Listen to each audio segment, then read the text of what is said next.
এমন ছেলেদেরকে দিয়ে আগামীর সোনার বাংলা গড়া যাবে না, যেই ছেলেরা ধর্ষণের সেঞ্চুরি উদযাপন করে।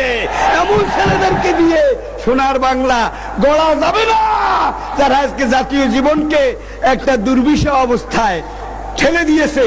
সোনার বাংলা গড়তে হলে সোনার মানুষ চাই, ঠিক কিনা? আর সোনার মানুষ বানাবার মেশিনারি এই একটা, আর এটারই প্র্যাকটিক্যাল রূপ। লাকাদ কানা লাকুম ফি রাসূলিল্লাহি উসওয়াতুন হাসানা। ইসলাম সে তো পরশমানিক, তাকে কে পেয়েছে খুঁজি, পরশে তাহার সোনা হলো যারা, তাদেরই আমরা বুঝি। আমি কি বলতে চেয়েছি আপনারা বুঝেছেন?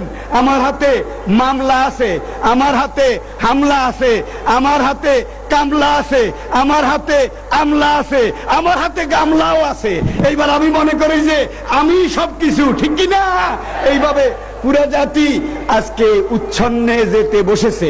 সুধীমণ্ডলী, যে আয়াত অংশ আমি নিয়েছি, লাকাদ কানা লাকুম ফি রাসূলিল্লাহি উসওয়াতুন হাসানা, বাবা হিসেবে, স্বামী হিসেবে, পিতা হিসেবে, সেনাপতি হিসেবে, রাষ্ট্রপতি হিসেবে, বিচারপতি হিসেবে, বিজয়ের মহান আদর্শের নেতা হিসেবে মুহাম্মদ সাল্লাল্লাহু আলাইহি সাল্লাম সর্বশ্রেষ্ঠ কিনা বলুন?